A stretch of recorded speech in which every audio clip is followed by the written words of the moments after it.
ধরে নিলাম আপনি একজন সর্বোচ্চ পর্যায়ের সরকারি কর্মকর্তা, সেই হিসাবে আপনার মাসিক বেতন হবার কথা প্রায় ৮০,০০০ টাকা। সেই ৮০,০০০ টাকা যদি আপনি প্রতি মাসে বেতন পান, এরপরেও কি আপনি কোনো ঈদে ১৫ লাখ টাকা দামের ছাগল কেনার সাহস করবেন? ধরলাম করলেন, কিন্তু সেই কিনে ফেলার পর আপনি পার পেয়ে যাবেন কিনা, কিংবা আপনার বিরুদ্ধে দুদকের তদন্ত শুরু হবে কিনা, সেটিও তো অন্তত আপনার একবার ভাববার কথা ছিল। কিন্তু আপনি সেটিও ভাববেন না, কারণ আপনার সামনে ইতিমধ্যে উদাহরণ হিসেবে আছে বেনজির কিংবা আজিজের মতো গুরুত্বপূর্ণ সরকারি পদে কর্মরত ব্যক্তিবর্গ। অর্থাৎ আমরা আসলে কোথায় যাচ্ছি, কেন বারবার ছাড় পেয়ে যাচ্ছি, কেন এত বিশাল দুর্নীতির পরেও আসলে আমাদেরকে কেউ ধরতে পারছে না, কোন ম্যাজিক কার্পেটে করে আমরা অদৃশ্য শক্তি হচ্ছি, সেসব কিছু জানার চেষ্টা করব। আজকের দেশ সাম্প্রতিকে আপনাদের সবাইকে স্বাগত জানাচ্ছি। আমি তাসনুভা তন্নি। দর্শক, বেনজির মতিউররা কি পার পেয়েই যাবে কিনা, এই প্রশ্নের উত্তর খোঁজার চেষ্টা করব আজকে। এবং আজকের এই আলোচনায় আমার সাথে তিনজন বিশেষ অতিথি আছেন। আমাদের সাথে আছেন অধ্যাপক ডক্টর মিজানুর রহমান, সাবেক চেয়ারম্যান জাতীয় মানবাধিকার কমিশন। আছেন মইদুল ইসলাম, অবসরপ্রাপ্ত সিনিয়র জজ ও সাবেক মহাপরিচালক দুদক। এবং আছেন ডক্টর মোহাম্মদ আব্দুল মজিদ, সাবেক চেয়ারম্যান এনবিআর। আপনাদের তিনজনকে স্বাগত জানাচ্ছি আজকের আলোচনায়। অধ্যাপক ডক্টর মিজানুর রহমান, আপনাকে দিয়ে শুরু করতে চাই। ধরে নিলাম সর্বোচ্চ কর্মকর্তা একজন সরকারি পর্যায়ের, কিন্তু তিনি যখন আসলে একটি ছাগল কাণ্ডে এভাবে ফেসে গেলেন, সেই সময়টাতে আসলে সবাই জানতে পারলো দুদকের মতো সংস্থা, এনবিআরের মতন সংস্থার ১৫ বছর সময় লাগলো তাদের সম্বন্ধে জানতে। এমনকি বেনজির আহমেদ, যিনি খুবই গুরুত্বপূর্ণ সংবেদনশীল রাষ্ট্রীয় পদে চাকুরিরত ছিলেন, তার সম্বন্ধেও আমরা কিছু জানতে পারলাম না, অথচ তিনি আলাদিনের চেরাগের মতন আসলে আশ্চর্যজনকভাবে সম্পদ গড়েছেন। হয়তো মঙ্গল গ্রহে খোঁজ নিলে সেখানেও তার কোনো না কোনো সম্পত্তি আমরা পেয়ে যেতেই পারি। এনবিআর কেন কখনোই কিছু জানে না? দুদক কেন আগে থেকে কখনোই কোনো কিছু আজ করতে পারে না? দেখুন, আমার সঙ্গে যারা দুজন আছেন, একজন এনবিআর এর মানে আপনার প্রাক্তন চেয়ারম্যান এবং আরেকজন দুদকের মহাপরিচালক, ওনারা কিন্তু এই প্রশ্নের উত্তর বোধহয় আরো আমার চেয়ে ভালো উত্তর দিতে পারবেন। তবে আমি শুধু এতটুকু বলতে পারবো যে একদিকে হচ্ছে সব সম্ভবের দেশ, তার নাম বাংলাদেশ। যা অন্য কোথাও সম্ভব নয়, সেটা এখানে সম্ভব। এবং এটার জন্যই আমরা যা কিছু করি সেটাই বেনজির হয়ে যায়। সেটা একমাত্র উদাহরণ আমরাই সৃষ্টি করতে পারি।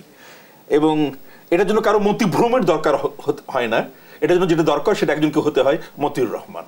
আমাদের সবকিছুই আছে, এবং যেহেতু আমাদের সবকিছু এগুলো আছে, সেহেতু এটি তো হওয়ার কথা।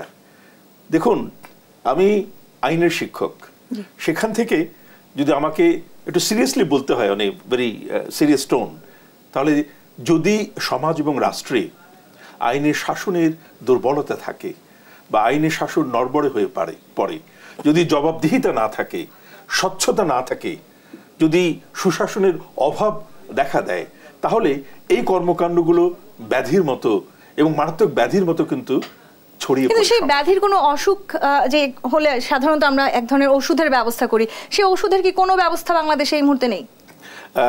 একদম যে নেই তা কিন্তু নয়, কিন্তু এই আমাদের ওষুধগুলো হচ্ছে ঠিক কখন কাকে কোন ওষুধটা দেবেন এটা যারা ঠিক করেন, তারা কিন্তু দেখে দেখে এগুলো ঠিক করেন। যেটা আমরা বলি যে আইনের চোখে সকলে সমান, এটি কিন্তু একদম একটা জলজ্যান্ত একটা মিথ্যা। এটাকে আমরা প্রমাণ করে ছেড়ে দিয়েছি এখানে। কখনো আইনের চোখে সকলে সমান নয়।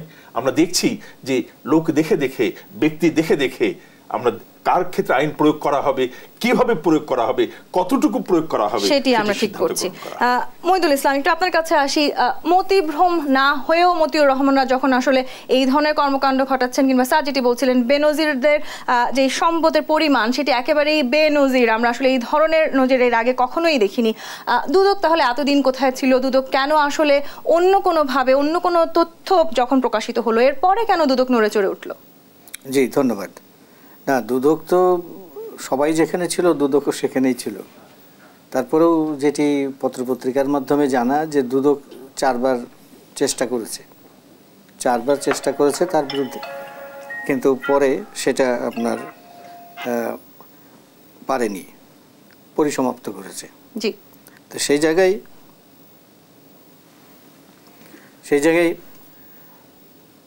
এখন পরবর্তীতে যে পত্রপত্রিকায় বেরোলো, ধরেন এই ছাগলের ব্যাপার নিয়ে, কিন্তু তার আগে এনারা সৃষ্টি হলেন কিভাবে?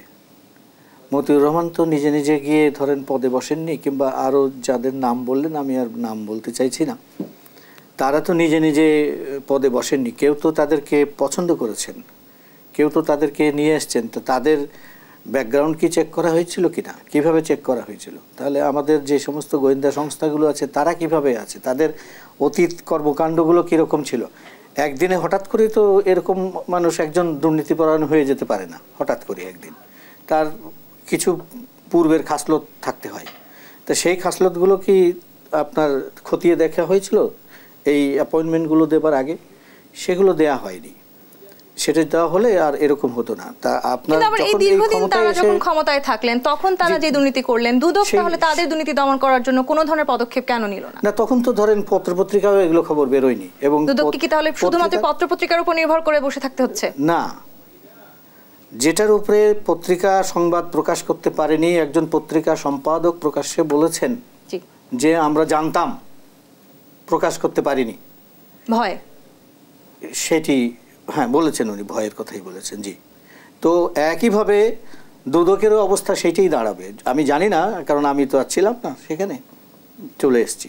তো দুদকেরও অবস্থা বা আরও অন্যান্য সংস্থা, ধরেন আরও তো অন্যান্য গোয়েন্দা সংস্থাগুলো ছিল, তাদেরও তো রিপোর্ট করবার কথা। তাহলে রিপোর্ট হয়েছিল কিনা, অথবা রিপোর্ট সেগুলো বিবেচনা করা হয়েছিল কিনা, সেইগুলো আর কি। এইগুলো যদি না হয় তাহলে তো এরকম ব্যক্তিরা আজকে এর নাম শোনা যাচ্ছে, তারা অবসরে চলে গেছে, আবার নতুন কোনো ব্যক্তিরা ওই পদগুলোতে আসীন হবেন এবং তারাও আবার এরকমভাবেই ধরেন ফুলে ফেপে। কিন্তু বারবার আসলে এই প্রশ্নটি থেকেই যায়, এই ধরনের ক্ষমতাসীন ব্যক্তি তারা যখন আসলে এত দীর্ঘ দুর্নীতি করছেন, ডক্টর মোহাম্মদ আব্দুল মজিদ আপনার কাছে একটু আসি, একটি ছাগল কাণ্ড আসলে পুরো দুর্নীতিকে তুলে নিয়ে আসতে পারলো, একজন সাংবাদিক তিনি এই দুর্নীতি তুলে নিয়ে আসতে পারলেন, কিন্তু রাষ্ট্রীয়ভাবে আসলে যাদের এই দুর্নীতি তুলে নিয়ে আসবার কথা ছিল তারা তাহলে এতদিন নিশ্চুপ কেন থাকলেন? ধন্যবাদ। নিশ্চুপ থাকার প্রশ্নই ওঠে না বা প্রশ্ন ওঠেনি। দুদকের মহাপরিচালক মহোদয়, সাবেক মহাপরিচালক মহোদয় যথার্থ বলেছেন, তার কাছে তো অভিযোগটা আসতে হবে বা জানতে হবে বা কোনো একটা সোর্স থেকে জানতে হবে, তারপরে তাদের নিজস্ব তদন্তের পদ্ধতি সিস্টেম আছে আর কি। ঠিক তেমনি এনবিআরে যেহেতু তিনি ছিলেন, যার কথা আপনারা বলছেন, এটা আমি মনে করি এই আলোচনায় খুব লম্বাভাবে অংশগ্রহণের সিলেবাস আমার কাছে নাই। কেননা এটা একটা সম্পূর্ণ একটা বিচারাধীন একটা বিষয় বা তার বিষয়, যার যার যেখান থেকে উনি যথার্থই বলেছেন যে কে তাদেরকে তৈরি করেছে, কে প্রশ্রয় দিয়েছে। হ্যাঁ, আমাদের দেশের সিস্টেমের স্যার আইনের কথা, আইন বিভাগের কথা বলেছেন, বিষয়ের কথা বলেছেন। বিষয়টা হচ্ছে কি, আমাদের আইনের ভিতরে বেশ কিছু সীমাবদ্ধতা আছে, ত্রুটি আছে। যেমন যিনি অন্যায় করছেন তিনি নিজেই চার্জশিট তৈরি করছেন এর বিরুদ্ধে, করে সেটাই কোর্টে দিচ্ছেন। আদালত তো কাগজপত্র দেখবেন, তার কাছে যা দেওয়া হবে সেটাই। এখন যিনি তুলছেন তিনি যে কিছু জিনিস তুলছেন না বা দেওয়া হচ্ছে না, সেইটা তো এই অসুবিধা থাকছে আর কি। তো সেই জন্যই রাষ্ট্রের নানান সংস্থা আছে, নানান বিষয় আছে। আমরা ছাগলকাণ্ডের যার কথা বলছেন তার সম্বন্ধে যে কোনো সময় কথা উঠিনি, কোনো কথা হয়নি এ নাই, বহু আছে। কিন্তু এমন অভিযোগ আছে এনবিআর সাবেক চেয়ারম্যান বলেছেন ডিপার্টমেন্টে আছে, হ্যাঁ সব জায়গায় তার এক ধরনের অ্যাক্সেস ছিল, সব ধরনের রাজনৈতিক মতাদর্শের নেতাকর্মীদের সাথে তার এক ধরনের ওঠা বসা ছিল, প্রবেশাধিকার ছিল বেডরুম পর্যন্ত। তার মানে কি আসলে সবাই তাকে পেছন থেকে কোনো না কোনো ভাবে প্রশ্রয় দিয়ে যাচ্ছিল? এটা আপনি তো উত্তর দিয়ে দিলেন। তার মানে যেটা আপনি বললেন সেটাই, কারণ এখানে এইভাবে তো কথার বিষয় না। বিষয়টা হচ্ছে যে প্রত্যেকে একজন, আপনি প্রথমেই শুরু করলেন আর কি, ঊর্ধ্বতন কর্মকর্তা, তারা তাদের নিজস্ব সার্ভিস কন্ট্রাক্ট রুল অনুযায়ী তারা কাজ করেন, চাকরি করেন এবং সেইভাবে তাকে চলতে হয়। এখন সেইটাকে পাশ কাটিয়ে অথবা সেইটাকে উপেক্ষা করে যদি কেউ বড় হয় এবং তাকে যদি প্রশ্রয় দেওয়া হয়, আমি এই জন্যই বলছি দুর্নীতির উৎস নিশ্চয়ই সেই আদি পিতা মাতা, তারা যে শয়তানের উস্কে পেয়ে আল্লাহর সেই যে নির্দেশটা অমান্য করলো, নইলে আমাদের আজকে ভেসতে থাকতাম আমরা তো আপনার লাইভ শোতে আসতে হতো না। কিন্তু ওই যে ওখানে যে প্ররোচনা দিয়ে যে আমাদেরকে আজকে ভেস্ত থেকে চলে আসা করে, প্রতিটা পদে পদে সেই থেকে আজ পর্যন্ত কিয়ামত পর্যন্তও থাকবে, প্ররোচনা থাকবে। কিন্তু এই দুর্নীতিতে আসলে কেউ না কেউ তো কোথাও না কোথাও তাদেরকে সাহায্যও করছেন, অথবা ডক্টর মিজানুর রহমান একজন সাধারণ নাগরিক, কিন্তু যদি আমি বেনজির আহমেদের কথা বলি, তিনি হয়তো সাধারণের মাঝেও খানিকটা অসাধারণ, কারণ তার 7টি পাসপোর্ট পাওয়া গেছে, বেসরকারি 7টি পাসপোর্ট, সেই সাথে তার সরকারি যে পাসপোর্ট সহ 8টি পাসপোর্ট। সেটি আসলে কতখানি বেনজির, কতখানি অসাধারণ? দেখুন, আমি এই যে অসাধারণ কথা বলছেন, মানে এই মানুষগুলো কিভাবে আমাদের প্রচলিত এবং বিদ্যমান আইনগুলোকে পাশ কাটিয়ে এই কাজগুলো করতে পারে, কিভাবে বেনজির আমাদের সকল প্রশাসন, আমাদের নিরাপত্তা, আমাদের ইমিগ্রেশন সবকিছুকে ফাঁকি দিয়ে উনি উধাও হয়ে যেতে পারেন, আমার মাথায় ঢোকে না। আমি যখন মনে করুন বিদেশে যাই কোনো কনফারেন্সে বা এমনি মনে করুন চিকিৎসার জন্যে, কত জায়গায় দাঁড়াতে হয়, ছবি দিতে হয়, হাত আপনার ফিঙ্গারপ্রিন্ট দিতে হয়, ওনারা দেখেন, পরীক্ষা করেন, এবং ওটা হচ্ছে স্বাভাবিক। তো এত কিছুর পরেও একজন মানুষ এভাবে জলজন্তভাবে চলে গেলেন। অর্থাৎ যদি ভেতর থেকে তাকে সাহায্য না করা হয় তাহলে তো উনি ওইভাবে চলে যাবার কথা নয়, এটা তো পারতেন না। অর্থাৎ ভেতরেই রয়ে গেছে যারা এই কর্মগুলোর সঙ্গে যুক্ত, যারা চান না যে এটা নিয়ে আর নাড়াচাড়া করা হোক, আরো থলের বিড়াল যেন বেরিয়ে না আসে, তাহলে হয়তো আরো অনেকের অসুবিধা হতে পারে। সুতরাং সবচেয়ে ভালো যে তাকে চলে যেতে দাও, যেন ওখানেই সমাপ্ত হয়ে যায় এই বেনজির কর্মকাণ্ডের। ছাগলকাণ্ডের সে একই অবস্থা। আমি জানি না, আমি আমার নিজের মানে ফেসবুকও নেই, আমি এগুলো আমার সোশ্যাল মিডিয়া খুব একটা আমার যাতায়াতও নেই, তবে আমি শুনেছি যে উনি নাকি মাথা নেড়ে করে উনি নাকি অক্ষরের এবং সেই তথ্য ইমিগ্রেশন অফিসারের কাছেও নেই, তিনি কবে গেছেন, কিভাবে গেছেন। এই যে অর্থাৎ কি যে আমাদের সম্পূর্ণ সিস্টেমটা কলুষিত হয়ে গেছে। সিস্টেমটার ভিতরে আমার মনে হয় যে একটা ঘুণ ধরে গেছে। এখন এই সিস্টেমটাকে আবার নতুন করে সাজাতে হবে, ঢেলে সাজাতে হবে। শুধুমাত্র ওই কসমেটিক সাময়িক কিছু পরিবর্তন করে এখান থেকে উত্তরণ ঘটবে বলে আমার কাছে সুযোগ আসলে আমাদের সামনে যে দুর্নীতির উদাহরণ আছে সেখানে আসলে উত্তরণ ঘটানোর যে সুযোগ সেটি আসলে খুব কম কিনা। মহিদুল ইসলাম, 7টি পাসপোর্ট, খুব নিঃসন্দেহে স্বাভাবিক বলার কোনো সুযোগ আমাদের সামনে নেই। কেউ জানতে পারলো না, বিদেশ যাওয়ায় নিষেধাজ্ঞা আসে বিদেশ চলে যাবার পর, সেটিও একটি বড় প্রশ্নের সম্মুখীন করছে কিনা আমাদের। এটাও আশ্চর্যের বিষয়। দেখেন, মানে পত্রিকার খবরের থেকে যতটুকু আমাদের জানা আর কি, সেটি হচ্ছে যে এই পাসপোর্টগুলো তৈরি করা হয়েছে কিন্তু উনি আরও অনেক আগে, যখন আরও নিচের পদে ছিলেন, তখন থেকেই এই পত্রিকার খবর অনুযায়ী বা আপনাদের মিডিয়ার খবর অনুযায়ী তিনি এই বেসরকারি পাসপোর্ট, বেসরকারি চাকরি করেন, কি প্রাইভেট সার্ভিস না কি যেন এরকম দিয়ে, জি সবুজ পাসপোর্ট, হ্যাঁ গ্রিন ইয়েটা, জি। তো এই পাসপোর্ট নেওয়া, তো এই পাসপোর্ট নেওয়াটার নিশ্চয়ই একটা সুনির্দিষ্ট লক্ষ্য ছিল, উদ্দেশ্য ছিল। না হলে আমরা তো কি করে লালটা পাওয়া যায় সেই জন্য লালায়িত থাকতাম। দুর্ভাগ্য লালটা পাইনি, নীলটা তো পেয়েছিলাম, মানে সরকারি পাসপোর্টটা। তো আমরা তো সবসময় সরকারি পাসপোর্টেরই মর্যাদা মনে করি। তো এই জায়গায় যে ব্যক্তির কথা বলছেন সেই ব্যক্তি এইগুলো সব প্রত্যাখ্যান করে দিয়ে 7টা বা 6টা যেটাই হোক সংখ্যা, এতগুলো পাসপোর্ট নিলেন, সবগুলো হচ্ছে আপনার প্রাইভেট সার্ভিস বা ইত্যাদি ইত্যাদি, যেটাতে তাকে ট্রেস করা যাবে না। তাহলে তো সুদূর প্রসারী একটা লক্ষ্য ছিল। এই সিস্টেমে আসলে তাকে সাহায্য করা হয়েছে, যে কথা ডক্টর মিজান স্যার বলছিলেন। এই ব্যক্তি আবার দেখেন এরকম একটা গুরুত্বপূর্ণ পদে আসীন হয়ে গেলেন, একটা মানে পুলিশ বাহিনীর প্রধানের পদে আসীন হয়ে যেতে পারলেন। এইগুলো কারা এই মানে এরকম ভাবে গড়ে তুললেন, কারা এই প্রশ্রয় দিলেন, কারা এই পদে বসালেন, তাদের তো কিছুটা ভাববার বিষয় আছে যে আমাদের কি ভুল ছিল। ভবিষ্যতে যদি দেশ চালাতে হয় তাহলে আমরা কি দিয়ে চালাবো, মানুষগুলোকে কিভাবে বাঁচবো, কোন মানুষগুলোকে বাঁচবো, নাকি এটাই চাওয়া যে এরকম মানুষই আমাদের দরকার। তাহলে কি এখন তাদের দরকার ফুরিয়ে গেল এবং সে কারণেই কি তারা এখন দেশ ছাড়লেন? তিনি তো নিজে বাঁচার জন্য দেশ ছেড়েছেন। দেশ ছাড়ার ক্ষেত্রে এখানে তাকে যারা সহযোগিতা করেছে তারাও হয়তো বা এইগুলো প্রক্রিয়ার সাথে জড়িত কিনা। অনেকটা আসলে কেঁচো খুঁড়তে সাপের মতো কিনা ডক্টর মোহাম্মদ আব্দুল মজিদ, আমরা আসলে খুব ছোট একটি বিষয় থেকে অনেক কিছু জানতে পারছি এবং একের পর এক কিন্তু এই ধরনের দুর্নীতির খবর আমাদের সামনে আসছে, এবং বিশেষ করে যখন আসলে আইনের প্রতি যাদের সবচেয়ে বেশি শ্রদ্ধাশীল থাকবার কথা ছিল, স্যার যে কথা বলছিলেন যে বাংলাদেশ পুলিশের সর্বোচ্চ পর্যায়ে কর্মরত একজন ব্যক্তি, তিনি যখন আসলে এই ধরনের কাজ করছেন, দুদকে তলব করবার পরেও তিনি দুদকে হাজিরও হননি, তার পরিবারের কেউ হাজির হননি, তার মানে কি আইনের প্রতিও আমাদের শ্রদ্ধা অনেকটাই কমে গেল? এটা যার যার ব্যক্তির ব্যাপার, কিন্তু আমি মনে করি এই সাম্প্রতিক ঘটনাবলীর দ্বারা আমাদের জনগণের যে মৌলিক অধিকার, রাষ্ট্রীয় সেবা পাওয়ার যে অধিকার, তার উপরে একটা কুঠারাঘাত করা হয়েছে।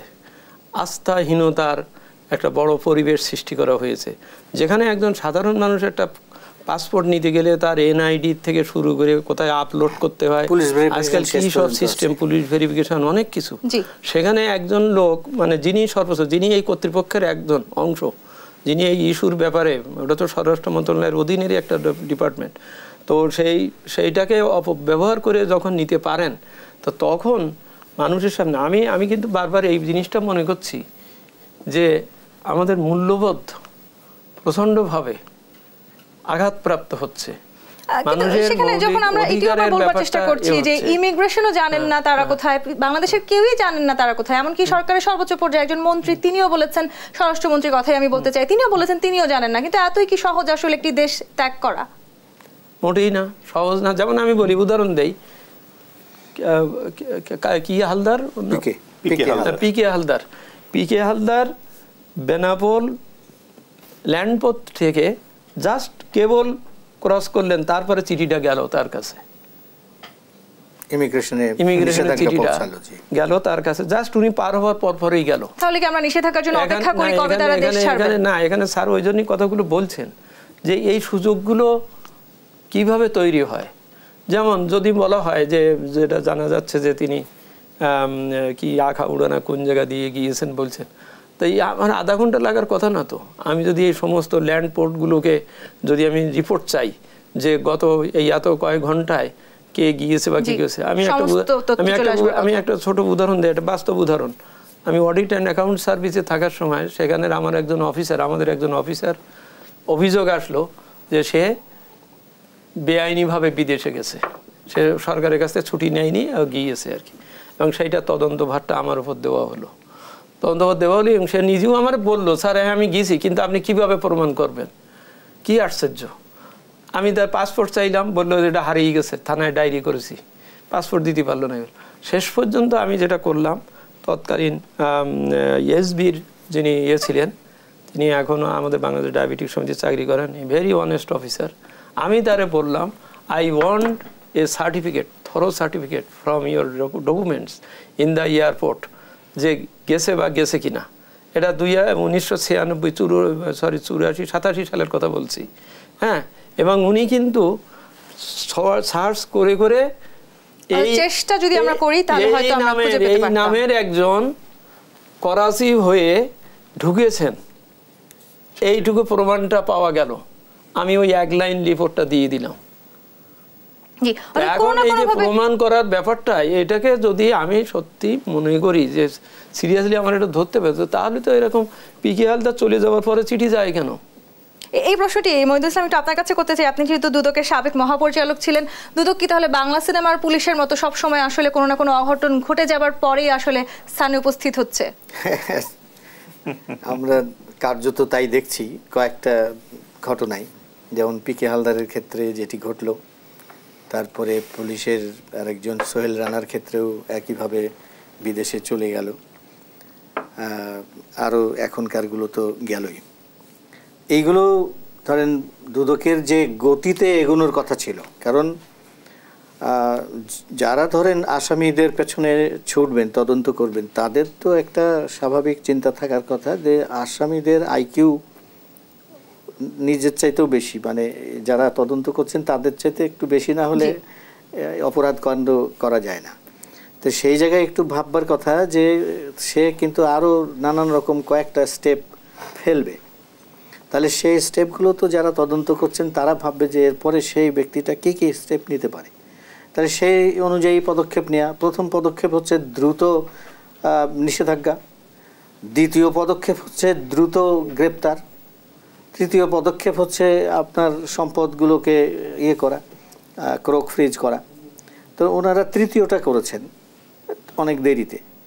সেটা আদালত করেছে, আদালতে দরখাস্ত দিয়ে করতে হচ্ছে, এমনি হয় না আর কি, আদালতে দরখাস্ত দিতে হয়। ওকে তো স্যাটিসফাইড করতে হয় আদালতকে যে এটা মানে অপরাধলব্ধ সম্পদ বা জ্ঞাত আয় বহির্ভূত সম্পদ। কোনো ভাবে যে আপনি সীমাহীনভাবে দুর্নীতি করবেন এবং আপনি বাধাহীনভাবে পালিয়েও যেতে পারবেন, সেটা আসলে এক ধরনের প্যাকেজে পরিণত হলো কিনা বাংলাদেশে যারা দুর্নীতি করছেন তাদের জন্য, এই উত্তরটি আমি খোঁজার চেষ্টা করব। তবে আমাকে একটি বিরতি নিতে হবে। দর্শকদের সাম্প্রতিক বিরতির সময় হচ্ছে, ফিরছি বিরতির পর, সাথেই থাকুন।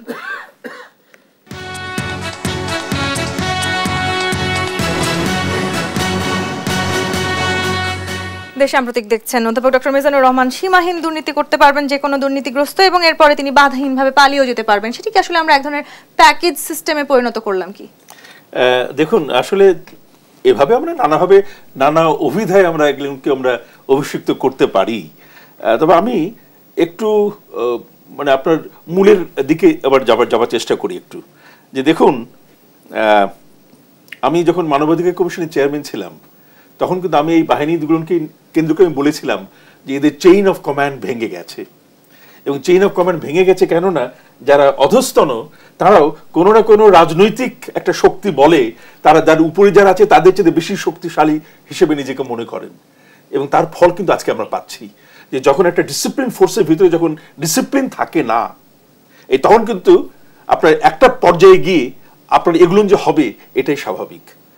আর একটা কথা বলি, সেটা হচ্ছে যে আমরা কিন্তু ৭২-এর সংবিধানের যে বাংলাদেশ, বঙ্গবন্ধুর যে বাংলাদেশের যে স্বপ্ন, সেখান থেকে কিন্তু অনেক দূর সরে গেছি। এবং সরে গিয়ে আজকে আমরা যে অর্থনীতি পরিচালনা করছি সেখানে কিন্তু আমরা পুঁজিকে পূজা করি, এখন ব্যক্তি মালিকানাকে পূজা করি। দেখুন, বিখ্যাত ফরাসি দার্শনিক জাঁ-জাক রুসোর একটি কথা বলি। উনি বলেছিলেন যে যে কোনো ব্যক্তি মালিকানার সম্পত্তি অর্থই হচ্ছে এটা কোন একটা চৌর্যবৃত্তির ফসল, চুরির ফসল। আর আমাদের বাংলাদেশের হাতে নাতে আমরা দেখছি যে কিভাবে চৌর্যবৃত্তি কোন মাত্রায় হতে পারে এবং কত গভীরে সেটি যেতে পারে। আমরা যদি তাহলে আমাদের যে মালিকানার, আমাদের বন্টনের যে রীতিনীতি রয়েছে, যে নিয়ম রয়েছে, আইন রয়েছে, এগুলোকে যদি স্পর্শ না করি তাহলে কি আপনি এই সমস্ত যে উপসর্গ বা এই যে রোগ যে এগুলো থেকে কি মুক্তি পাওয়া সম্ভব? এখানে আমি আরো একটা ভয়াবহ কথা বলি আপনাকে, যেটা নিয়ে আমি গত আসলে কদিন থেকে খুব আমি চিন্তিত আপনি বলতে পারেন। যখন মার্কিন যুক্তরাষ্ট্র আমাদের র্যাবের উপরে যখন নিষেধাজ্ঞা জারি করলো, তখন এরপরে দেখবেন আমি পত্রপত্রিকা বেশ কয়েকটি লেখা লিখেছি মার্কিন যুক্তরাষ্ট্রের নিষেধাজ্ঞাকে আমি এটাকে প্রশ্নবিদ্ধ করেছি এবং আমাদের অভ্যন্তরীণ ব্যাপারে এবং বিশেষ করে আমাদের স্বাধীনতার প্রতি তাদের যে একটা আমাদের ছোট জ্ঞান করে সেটার বিরুদ্ধে আমি বড় সোচ্চার ছিলাম এবং আমি নিন্দা জ্ঞাপন করেছি। এখন হলো কি, দেখুন আজকে আমি সংবাদপত্রে দেখলাম যে একদম শেষ মুহূর্তে র্যাবের আমাদের লেফটেন্যান্ট কর্নেল দুজনকে ইউনাইটেড নেশন পিসকিপিং ফোর্স থেকে তাদের চলে যাবেন, শেষ মুহূর্তে তাদেরকে উইথড্র করা হলো, বিকজ তাই বলা হচ্ছে তোমরা মানবাধিকার লঙ্ঘনের সঙ্গে জড়িত। এগুলো থেকে সবে শুরু। এবং এখন দেখুন, প্রথম দিকে যখন এটা হয়েছে মার্কিন যুক্তরাষ্ট্র বা পশ্চিমা রাষ্ট্রসমূহ, তখন কিন্তু আমরা খুব সোচ্চার ছিলাম যে এগুলো আমাদের বিরুদ্ধে ষড়যন্ত্র হিসেবে এগুলো কাজ করা হচ্ছে, চাপ সৃষ্টি করার জন্য করা হচ্ছে, তাদের কথা শুনছি না জন্য আমাদের স্বাধীনতা তারা হস্তক্ষেপ করছে। কিন্তু যখন এগুলো বেরিয়ে আসে তখন আমরা দুর্বল হয়ে পড়ি, আমরা অসহায় বোধ করি, আমরা তখন এবং সাধারণ মানুষ তখন মনে করে যে তাহলে বোধহয় সবকিছু সত্য। পুরো সিস্টেমের জন্য কিংবা আসলে এই ধরনের দুর্নীতিবাজদের জন্য আসলে আমাদের রাষ্ট্রীয় যে ইমেজ, সেখানে আসলে একটি বড় সংকট তৈরি হচ্ছে। কিন্তু এই সংকট থেকে আসলে আমরা বেরিয়েও আসতে পারছি না। ডক্টর মোহাম্মদ আব্দুল মজিদ, এই যে সংকটের কথা বলছিলেন অথবা ডক্টর মিজানুর রহমান, কিংবা যে দুর্নীতি নিয়ে আসলে টক অফ দ্য টাউন, আমরা দীর্ঘদিন ধরে একই দুর্নীতি নিয়ে কথা বলছি, সেখান থেকেও আমরা বেরিয়ে আসতে পারছি না। বিচার হবে কিনা সেটি নিয়েও একটি বড় প্রশ্ন তৈরি হলো। বিচার যদি না হয় আসলে আদৌ কি তাহলে আমরা দুর্নীতি থেকে বেরিয়ে আসতে পারবো? অ্যাকচুয়ালি আমাদের সিস্টেমের ভিতরে গলদ হয়ে গেছে, ঢুকে গেছে, যেটা স্যার বললেন। কারণটা হচ্ছে আমাদের দেশে দুর্নীতি দমন কমিশন যে বিষয়টা, এই দুর্নীতি দমনটা শুরু হয় দুর্নীতি হয়ে যাক, ও টাকা পয়সা সব নিয়ে যাক, যাওয়ার পরে তারপরে একটা অভিযোগ উঠবে, তারপরে তদন্ত করা হবে। ইতিমধ্যে সে কিন্তু শক্তিশালী হয়ে গেছে, সে অপর একটা পক্ষ হয়ে গেছে।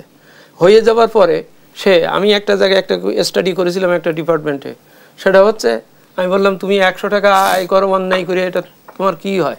লাভ কি? বলছে স্যার 30 টাকা থাকে, 30 টাকা থাকে, 30 টাকাই আমার লাভ। কি ব্যাপারে?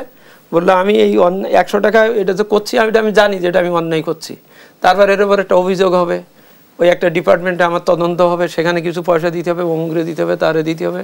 আমার এই কদিন পোস্টিং না থাকলে, আমি যদি সাসপেন্ড হই, তাহলে আমার এই কদিন আমার আয় কমে যাবে। এই সব হিসেব টিসেব কষে দেখা যাচ্ছে প্রায় 70 টাকা শেষ। দুর্নীতি করে আয়েরও একটি ভাগ বাটোয়ারা আছে। হ্যাঁ, সেটা সবাইকে দিতে হচ্ছে, যে তদন্ত করছে, যে করছে বিচার বিভাগের। তো সেটা তো একটা ক্ষুদ্র, আমি 100 টাকার এর থেকে 30 টাকা দেখালাম। এখানে যদি দেখা যায় যে অপর পক্ষ মানে এমন ধরনের ক্ষমতাশীল বা শক্তিশালী বা এমন অবস্থা হয়েছে, তখন তো এরা সবাই অসহায় হয়ে যায়। এখানে প্রথম পয়েন্ট হচ্ছে রাষ্ট্র আর সরকারের মধ্যে যে সনাতন বিভাজন দরকার, সেইটা প্রতিষ্ঠিত না হলে এটা হবে। কারণ এইগুলো সবই রাষ্ট্রীয় প্রতিষ্ঠান। জি, সেই জায়গাটিতে মহিদুল ইসলাম দুর্নীতি হবার অপেক্ষায় থাকে দুদক, যে কথা বলছিলেন ডক্টর মোহাম্মদ আব্দুল মজিদ। কেন দুদককে তো আসলে যথেষ্ট শক্তিশালী প্রতিষ্ঠান হিসেবে আমরা দেখতে চেয়েছিলাম, দুর্নীতি যাতে কমে আসে বাংলাদেশে, সেই জায়গাটিতে আমরা দুদককে দেখতে চেয়েছিলাম। দুদক কেন নিজেদের অবস্থানে শক্তিশালী হতে পারলো না? না, অনেক পদক্ষেপ এখানে আপনার যেটি বিষয় আছে, আপনার দুর্নীতি দমনের ক্ষেত্রে দুদক যে একটা বিধিবদ্ধ সংবিধিবদ্ধ সংস্থা নতুন করে বানানো হয়েছে, মানে ব্যুরো থেকে কিছু আইনি ক্ষমতা দেয়া হয়েছে, তার ভিতরে বেশিরভাগটাই হচ্ছে প্রসিকিউট করা, দুর্নীতি ঘটে গেলে তার বিরুদ্ধে মামলা করা, এইটাই। তার আগে কি আছে? তার আগে তাহলে প্রতিরোধ করবার দায়িত্বটা কার আছে? দুদক যদি নিজে দুর্নীতি করে তাহলে তার প্রতিরোধের ব্যাপার। কিন্তু দুর্নীতি যে সমস্ত সংস্থাগুলোতে ঘটছে, যে সমস্ত অফিসগুলোতে ঘটছে, সেগুলোতে কি প্রতিরোধের কোনো ব্যবস্থা নেই? অথবা সেগুলোতে প্রতিরোধের কোনো ব্যবস্থা কি ভাবা হয়েছে? তা ভাবা হয়নি। আমাদের দেশে একখানা আইন আছে, জনস্বার্থ সংশ্লিষ্ট তথ্য প্রদান সুরক্ষা আইন।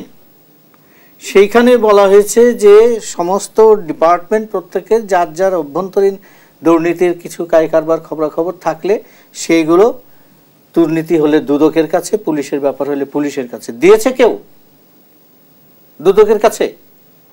দেয়নি। আমাকে শেষ করতে দেন, অপেক্ষার কথা বলছি। দুদক প্রতি বছর অ্যানুয়াল রিপোর্ট প্রস্তুত করে মাননীয় মহামান্য প্রেসিডেন্টের কাছে জমা দেয়। আইনে লেখা আছে যে এটি সংসদে উপস্থাপিত হবে। আমাকে বলেন, আজ পর্যন্ত সংসদে কোনো রিপোর্ট নিয়ে আলোচনা হয়েছে? তাহলে শুধুমাত্র দুদককে আপনি একটা সংস্থা বানিয়ে ছেড়ে দেবেন, আর তাকে হচ্ছে মানে ওই ধোলাই দেওয়ার জন্য দুদক বানানো হলে তো হবে না। দুদককে কাজ করাতে হবে, দুদককে দিয়ে কাজ করিয়ে নিতে হবে। সেইটা হচ্ছে না। আমরা দোষ দেওয়ার বেলায় শুধু দুদককেই দোষ দিচ্ছি। প্রতিষ্ঠান আছে, কিন্তু প্রতিষ্ঠানের সাথে আরো আসতে হবে। আমি তো বললাম যে ধরেন সিএজি যিনি আছেন, তিনিও যখন আপনার কোনো অ্যাকাউন্টস করবেন, সেখানে যে খবর পাওয়া যাবে সেটাও আসবার কথা। হয়েছে এগুলো? দুদকের কাছে তো সেই খবর আসে না। দুদক মিডিয়া থেকে যা পাই সেটাই নাই। দেখুন, আমার কিন্তু মানে একটা রাষ্ট্রীয় প্রতিষ্ঠানে কাজ করার অভিজ্ঞতা, শিক্ষক হলেও 6 বছর অভিজ্ঞতা আমার আছে, এবং আমি আমার নিজের অভিজ্ঞতা থেকে একটা কথা বলতে পারি যে আমাদের যে সমস্ত প্রতিষ্ঠান হচ্ছে, দুদক যেমন, আমরা আজকে এই প্রতিষ্ঠান নিয়ে একটু বেশি কথা বলছি, আমার বিশ্বাস, এবং এটা আমি একদম উইথ অল রেসপন্সিবিলিটি বলতে পারি, যে যদি তারা চান, তারা বর্তমানে যেভাবে কাজ করছেন এর চাইতে অনেক ভালোভাবে তারা কিন্তু পারফর্ম করতে পারেন। কিন্তু আমরা নিজেরাই যদি নিজেদেরকে বন্দী করে রাখি, আমাকে কেউ স্বাধীন করতে পারে। কেন বন্দী করে রাখছেন? তবে কেন, সেটার উত্তর আমি একটু দিই। হুইসেল ব্লোয়ারদের বড্ড প্রয়োজন, মানে অভাব রয়েছে, মানে অভাব, এবং তাদের জন্য কিন্তু একটা ভয়াবহ অবস্থা, কিন্তু মানে সাংঘাতিক। দুদকের চাইতেও যারা দুর্নীতি করছেন তারা অনেক বেশি শক্তিশালী। হ্যাঁ, তাই তো করা হয়েছে। কারণ তারা ধরেন নানান রকম শক্তি সহযোগিতা তারাই পাচ্ছে। দুর্নীতি প্রতিরোধ করতে গেলে যে 4 বার যে তাকে অব্যাহতি দেওয়া হয়েছে, সেটা কি স্বাভাবিক অব্যাহতি হবে বলে মনে হচ্ছে? মানে এখনকার কাণ্ডে, আগেকারগুলো তো নিশ্চয়ই স্বাভাবিক অব্যাহতি ছিল না, সেখানে অস্বাভাবিক কি ছিল? এবং সেই সম্পর্কে বদিউর রহমান সাহেব যে আগের দিন বলে গেছেন, সেখানে তো অনেক কথাই আছে ওনার বক্তব্যে, ওনার বইও উনি লিখেছেন, সেখানেও বলেছেন। একজন ব্যক্তির উদাহরণ দিয়ে বাকি সমস্তগুলোর আপনি বুঝতে পারবেন যে কিভাবে এই দুর্নীতিবাজদেরকে লালন করা হয়। আমরা যেটা এখন বানিয়েছি সেটা হচ্ছে দুর্নীতিবাজদেরকেই লালন করা হয়, দুর্নীতিবাজদেরকেই সমাদর করা হয়, দুর্নীতিবাজদেরাই মানে আপনার এখন রাজনীতির অবস্থাটাই চলে যাচ্ছে। রাজনীতিকে যদি আপনি পরিষ্কার না করতে পারেন, রাজনৈতিক যদি সদিচ্ছা না থাকে, সদিচ্ছা মানে কথাই নয়, শুধু মুখে নয়, আন্তরিকভাবে থাকতে হবে, কাজে থাকতে হবে, সেগুলো প্রতিফলন কি আমরা দেখতে পাচ্ছি? আপনি যে কথাটি বলছিলেন আসলে তাদেরকে যথেষ্ট পেছন থেকে সাহায্য করা হচ্ছে কিংবা তাদেরকে পুরস্কৃতও করা হচ্ছে। ডক্টর মোহাম্মদ আব্দুল মজিদ শুদ্ধাচার পুরস্কার পেয়েছেন এরকম একজন দুর্নীতিগ্রস্ত ব্যক্তি। এমনকি আমরা এটিও দেখেছি যে মতিউর রহমান তিনিও আসলে ৩-৪ বার পুরস্কৃত হয়েছেন। তাদেরকে যখন পুরস্কার দেওয়া হচ্ছে তখনও কি আসলে আমরা কোনো ব্যাকগ্রাউন্ড চেক করছি না? শুদ্ধাচার শব্দ এখন খুব শীঘ্রই সে হাইকোর্টে একটা রিট করবে যে আমার এই নাম পরিচয়টা এইভাবে কেন মিসইউজ করা হচ্ছে বা হয়েছে। শুদ্ধাচার, তারপরে আজকাল ওই বিভিন্ন মিনিস্ট্রির সাথে মিনিস্ট্রির একটা চুক্তিও সই করতে হয়, কর্ম সম্পাদন চুক্তি করতে হবে কেন? রুলস অফ বিজনেসে প্রত্যেকের সব দায়িত্ব দেওয়া আছে, সে সেইটা করবে। এখন ওই যখন একটা দেশে আপনি দেখবেন ওইসব বড় বড় শব্দ এনে তারপরে ওকে করে, তখনই বুঝতে হবে যে এখানে জটিলতা আছে, আছে। অর্থাৎ ভালোকে ভালো তোর বাইরের থেকে আনবার জন্যে তাকে নানানভাবে নানান পরিস্থিতি, আমি বারবার ওই জন্যই বলছি আমাদের মূল্যবোধের প্রচণ্ডভাবে একটা ক্ষতি হয়েছে। ওই যেটা কিছুক্ষণ আগে বলছিলাম, উনি বলছিলেন আসলে রাষ্ট্র আর সরকার এই দুটোর ভিতরে পার্থক্য থাকতে হবে। রাষ্ট্রীয় প্রতিষ্ঠান রাষ্ট্রের নির্দেশে রাষ্ট্রের নিয়মে চলবে, সেখানে সরকার এই প্রশ্রয় দেওয়া বলি বা যা বলি এগুলো কিন্তু মানে ওই প্রতিষ্ঠানগুলোকে দুর্বল করে দেওয়া, প্রতিষ্ঠানগুলোকে দুর্বল করে দিলেই কোনো না কোনো ভাবে আসলে সরকার কিংবা রাজনৈতিক দলগুলো তাদেরকে ইন্ধন জুগিয়েছে বলে তারা এত বিশাল আকারে দুর্নীতি করতে পেরেছে। কিন্তু এই দুর্নীতি করতে করতে অথবা ডক্টর মিজানুর রহমান অনেক সম্পত্তি দখলের সময় আমাদের সামনে যে ধরনের রিপোর্ট আমরা যা কিছু দেখলাম যে তারা কিন্তু মানবাধিকারও অনেক ক্ষেত্রে লঙ্ঘন করেছেন, অনেক বিশেষ করে সাধারণ যারা জনগণ আছেন তাদের সম্পত্তি বেআইনিভাবে দখল করেছেন। সেগুলো নিয়ে আদৌ বিচার হবে কিনা কিংবা সেগুলো নিয়ে আমরা কত দূর এগোতে পারবো, এই উত্তর নিব। আমাকে আরেকটি বিরতি নিয়ে ফিরতে হবে। দেশ সাম্প্রতিক আরো একটি বিরতি নিয়ে ফিরছি, সাথে থাকুন।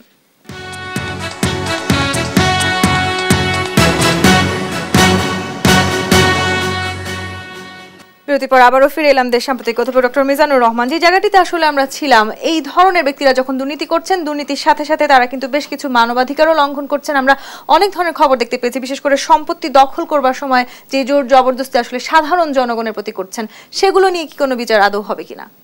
দেখুন, আবারও মানে প্রশ্নটা খুব সহজ, উত্তরটা কিন্তু বড্ড জটিল। কেননা এই প্রক্রিয়া কিন্তু আমাদের দেশে স্বাধীনতার আগে থেকে চলে এসছে। এই সম্পত্তি দখল, ভূমি দখল এবং মালিকানা অর্জন করা এবং যারা প্রান্তিক জনগোষ্ঠী, যারা সংখ্যালঘু জনগোষ্ঠী, তাদেরটা হাতিয়ে নেয়া, এগুলো চলে আসছে। কোনো সময় একটু ত্বরান্বিত হয়, কোনো সময় একটু হয়তো সম্মুখ গতিতে চলে, কিন্তু কখনোই কিন্তু থেমে যায় নাই। বাংলাদেশের ইতিহাস এবং প্রফেসর আবুল বরকাতের গবেষণা আমাদেরকে সেই তথ্যই দেয়। এই যে মতিউরের কথা বলছেন, সেদিন টিভিতেই আমি দেখছিলাম যে আপনার রিসোর্ট করেছে যে আপনার গাজীপুরে, ওখানে আশেপাশে যারা একদমই দরিদ্র মানুষ, ওনার গিয়ে এখন বলছেন যে কিভাবে তার কত 30% 40% জমি কিভাবে কেড়ে নিয়েছে এবং একদমই মানে যার কিচ্ছু নেই, সহায় একজন মানুষ তার কাছে, এবং তিনি যে এটার বিরুদ্ধে মামলা করবেন বা কোথাও যাবেন এমন ধরনের হুমকি দেওয়া হয়েছে যে তিনি সে সাহসটি কখনো করেননি। একই কিন্তু আমাদের বেনজিরের ক্ষেত্রেও ঘটেছে এবং আমি দেখছি যে আপনার গোপালগঞ্জের ওখানেও এমনকি সেখানে সংখ্যালঘু যারা রয়েছেন তাদের অনেকের জমি এভাবে দখল করেছে এবং অনেকে বাধ্য হয়ে দেশ মাতৃভূমি ছেড়ে চলে গেছে। এই যে অসহনীয় দুঃখ, কষ্ট, এই যে বেদনা, এগুলো কিন্তু হচ্ছে কেননা তারা ক্ষমতায় থেকে যেভাবে ক্ষমতার অপব্যবহার করেছেন এবং যেভাবে অন্য সাধারণ মানুষকে হুমকি ধামকি দিয়ে ভয় এবং ত্রাসের রাজত্ব সৃষ্টি করেছেন যে মানুষের বলবার কিছু ছিল না। এবং যখনই আপনার শান্তি বিনষ্ট হয়, যদি আপনি সেই 1941 সালে ফ্র্যাঙ্কলিন ডিলানো রুজভেল্ট তার বিখ্যাত বক্তৃতায় বলেছিল অন্যতম মানবাধিকার হচ্ছে যে ফ্রিডম ফ্রম ফিয়ার, যে আমার শঙ্কা বা ভীতি থেকে আমি মুক্ত থাকব এবং একটা শান্তির জীবন যাপন করবো, এটা হচ্ছে আমার মানবাধিকার। সেই জায়গাটাতে তো আমাদের নেই। আমাদের অনেকেই শঙ্কার ভিতরে, ভীতির ভিতরে বসবাস করতে হয়। সেই ভীতিটা হয়তো শুধু খুব একটা সাধারণ মানুষেরই, যারা হয়তো সরকারি পর্যায়ে কাজ করছেন, যারা আমলা কিংবা নেতা, তাদের কি একেবারেই কোনো ভীতি নেই মহিদুল ইসলাম? তারা সব ভয় ভীতি, সব ধরনের দায়ের থেকে ঊর্ধ্বে চলে গেছেন? যারা ধরেন দুর্নীতির সাথে জড়িত, সব রকমের দুর্নীতি, মানে আর্থিক তো বটেই, এবং আরও অন্যান্য যত ধরনের দুর্নীতি হয় সেইগুলোর সাথে যারা জড়িত, একমাত্র তারা বাদ, তাদের ভেতরে কোনো ভয় ভীতি কাজ করছে না, এমনকি ক্ষোধা ভীতিও কাজ করে না। কিন্তু তারা কি তাহলে সরকারের চাইতেও বেশি শক্তিশালী? দৃশ্যত কার্যত সেরকমটাই তো দাঁড়াচ্ছে যে রাষ্ট্র তাদেরকে দমন করতে পারছে না, রাষ্ট্রের দায়িত্বে সরকার আছে, সরকার তাদেরকে দমন করতে পারছে না। এটা তো ব্যর্থতা অনেকখানি চলে আসে এই জায়গায়, যে তাহলে তাদেরকে এরা বরং সরকারি সহায়তা নিয়ে ফেলতেছে তাদের অপকর্মের জন্য। সেই জায়গায় আমাদের এখন নতুন করে ভাববার বিষয় আছে যে আমরা তো আর এইভাবে চিরদিন চলতে পারি না, বা এইভাবে চললে তো আর আমাদের ভবিষ্যৎ উজ্জ্বল নেই। এটাকে পরিবর্তন করতে হবে। জায়গাগুলো চিহ্নিত হয়ে গেছে, আমরা বুঝতে পারছি যে কোন কোন জায়গায় দুর্বলতাগুলো আছে। সেই দুর্বলতাগুলোকে দূর করার কি চিন্তা করবেন সেটা ভাবতে হবে। কোন কোন জায়গায় দুর্বলতা আছে সেটি খুঁজতে গিয়ে যখন আমরা দেখলাম আসলে ঠিক কোন জায়গায় দুর্বলতা নেই, সেটি খোঁজা অনেকটা সহজ হচ্ছে কিনা, এই প্রশ্নের উত্তর কি আপনি দিতে চান কিনা ডক্টর মোহাম্মদ আব্দুল মজিদ? না, এটা সার্বিকভাবে সমাজে বসবাস করতে গেলে পর সব দিক দিয়ে একটা কজ আর ইফেক্ট আছে। আমরা অধিকাংশ ক্ষেত্রে ইফেক্ট নিয়ে খুব আলোচনা করি, চিৎকার করি, কেন এটা হলো, কজটার দিকে তাকাচ্ছি না। কজটার দিকে তাকাতে হবে। উৎসকে যদি আমি নির্ধারিত না করতে পারি, তো তাহলে ওই শুধু উপর দিয়ে ওই একটা ব্যবস্থা নিয়ে আর দিনগত করে একটা মুখরোচক আলোচনার মধ্যে থেকে এটা তো ইয়ে হবে না। এটার আমার কজ আর ইফেক্টের দিকে দেখতে হবে, এবং আমার পদ্ধতি প্রক্রিয়ার ভিতরে সেখানে করতে হবে। এটা ঠিক যে মানুষের মধ্যে, সকলের মধ্যে এই যে অন্যায়ের প্রতি, অন্যায়ের বিরুদ্ধে এই যে সোচ্চার হওয়ার যে প্রেরণা, এটা সতত জাগরুক থাকতে হবে। কিন্তু জাগ্রত হবে যদি তাদের মতন যারা দুর্নীতিগ্রস্ত আছেন তারা কোনো বিচার চোখের সামনে দেখতে পান। কিন্তু আমরা কি সেই বিচার দেখতে পাচ্ছি? আমরা তো দেখছি যে যারাই দুর্নীতি করছেন তারা এড়িয়ে যাচ্ছেন, চলে যাচ্ছেন। আপনার মনে আছে 1971 সালে সিকান্দার আবু জাফরের লেখা সেই বিখ্যাত এটি, এনারা দুজনেই বিচার বিভাগ বা আইনের সাথে আছেন, এটা গান ছিল, বিচারপতি তোমার বিচার করবে যারা আজ জেগেছে সেই জনতা। এটা কিন্তু একদিনে হয়নি, 24 বছর বা তারও আগে ব্রিটিশ আমল থেকেও একটা দেখতে দেখতে দেখছে যে সত্য দিয়ে মিথ্যা মামলা, মিথ্যা দিয়ে সত্য মামলা, রাজনৈতিক অনেক আন্দোলন, অনেক কিছু, অনেক বিষয়, এইগুলো দেখতে দেখতে তারপরে এই গান তৈরি হয়েছে আর কি। এটা একটা প্রতীক হিসেবে, এটা পার্টিকুলার একটা ডিপার্টমেন্টকে এ করে বলছে তা না, এটা বলছে যে আপনি যে প্রশাসক, যেমন প্রশাসক তোমার বিরুদ্ধে আজ জেগেছে প্রশাসক, বিষয়টা এইরকমই দাঁড়াচ্ছে। কারণ যে আমার রক্ষাকর্তা, আমার রক্ষক কবচ, আমার নিরাপত্তা, আমার সবকিছু যে করবে, সে নিজেই দেখা যাচ্ছে যে সে শক্তিশালী হয়ে গেল।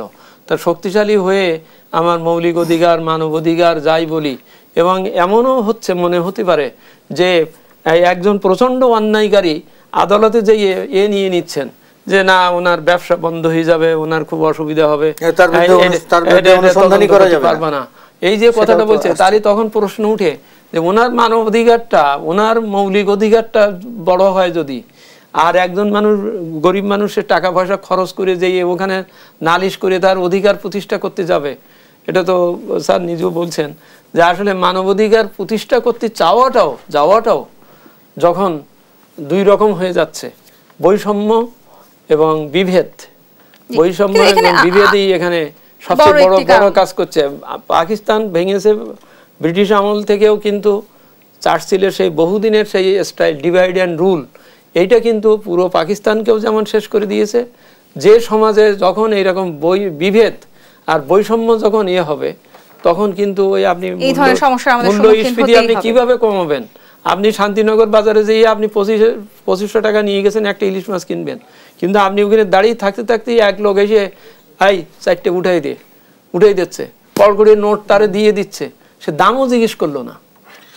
আমি তুমি একটা কথা বলি, কিভাবে হচ্ছে দেখেন ব্যাপারগুলো, যে জিনিসের দিকে লক্ষ্য দিতে হবে সেটা হচ্ছে রাষ্ট্র যদি যারা দুর্নীতি বা দুর্নীতিপরায়ণ তাদেরকে পুরস্কৃত করে, তাহলে কিন্তু আমাদের কোনো উত্তরণ করবে এবং না। এখানে এই আলোচনা উঠে এসছে যে বেনজির কিংবা মতিউর আসলে সবাইকে ম্যানেজ করে চলতে পারেন, সেই ক্ষমতা তাদের আছে। সাধারণ মানুষের তাহলে সেই ক্ষমতা নেই কেন?